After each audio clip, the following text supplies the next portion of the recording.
your black belt competitors. You got Andy Murasaki at middleweight. Also got Pedro Machado, I believe, is in the heavyweight division. Yeah. Talk about Andy, the middleweight division. He's got some really tough guys in there, like Miki Galvao. Yeah. And then Pedro's division as well. He's got Felipe Andrew. I believe Adam Wardzinski's in that division too. Yes. Yeah, Andy, he won last year as a lightweight. We make some changes in his dieting, and we saw that he needs to like fight heavier, and he fight well when he's like well fed. I would say he doesn't like to do much diet. His metabolism is different, right? His metabolism is so fast, and for him to lose weight was affecting a lot his physical aspect and consequently his mental aspect as well. So this year, I feel like he's really strong mentally, physically, spiritually. He's happy. We train really well. Yesterday he came to train here. He was like, "Professor, I was moving, everything was working. Like I was kind of like not even thinking. I'm like, man, you're trained. You're well trained. Your mind is ready. You're ready." He's like, "Yeah, but I never felt like that, you know." So he feels really good. I believe he's gonna come really strong this year, and I can't wait to see the final result. I know there's a lot of tough opponents, a lot of respect for all these opponents. We stud off of them, and we will go to win, right? We're gonna bring the title back home. He's ready. And for Pedro, he has Felipe Andrew and Adam Wardzinski. He competed against both of them. With Adam, he did really well at Wars last year, but Adam is a guy that you can't blink, you know, he's very tough. And also Felipe Andrew, which is like a submission hunter. Has a really nasty foot lock, and now you can turn inside, which is like crazy. But it's part of the rule right now. And that's the only thing you have to be careful. And the triangles, has amazing triangles. And Felipe is a guy that competes most in the whole IBJJF events, right? He's always the number one in the rank overall for the past like 3 or 4 or 2 years, right? 4 years, right? 4 years in a row, number one, crazy.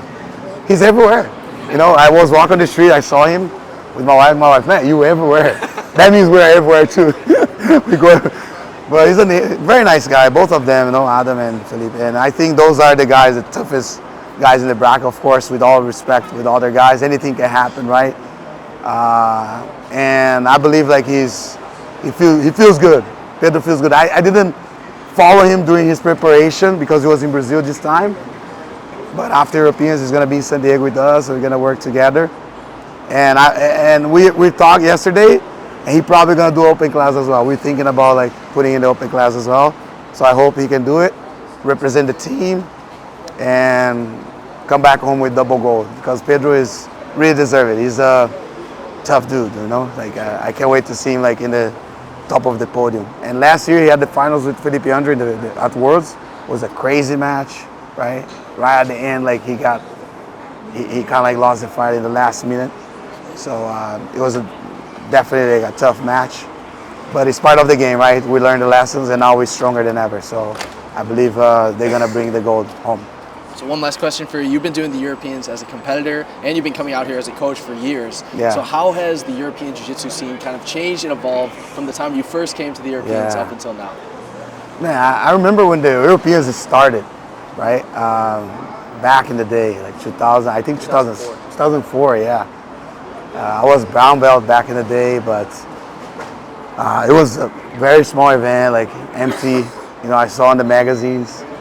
And now, like in 2015, it was already big. It was in Portugal. I was there, conquered the double gold with amazing performance. And honestly, I'll tell you a story. I didn't want to fight the Europeans. I was in vacation in Brazil, and Bruno from King's like, "No, you have to represent. You have to go." Like, Bruno, I'm not trained, man. I'm just eating chocolates and stuff. He's like, "No, you have to go." I'm like, "Oh, okay, I'll go." But I was preparing my wife. And that year, like, we won. My wife won. I won a double gold. It was incredible performance. I was like, man, thank Bruno for telling me to go, you know.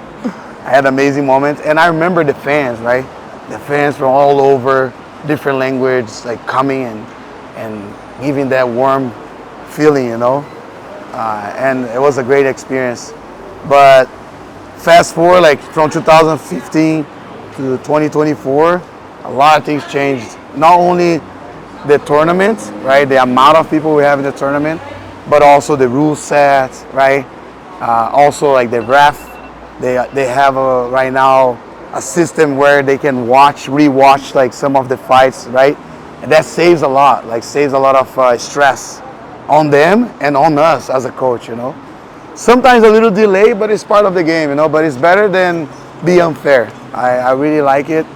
I like that you guys are, you know, IBJJF is taking the sport and really serious in that way, and I appreciate it, and we appreciate it as a community. And yeah, so anywhere Europeans goes, I'll be there. If Europeans next year is like somewhere else, I'll be there, you know.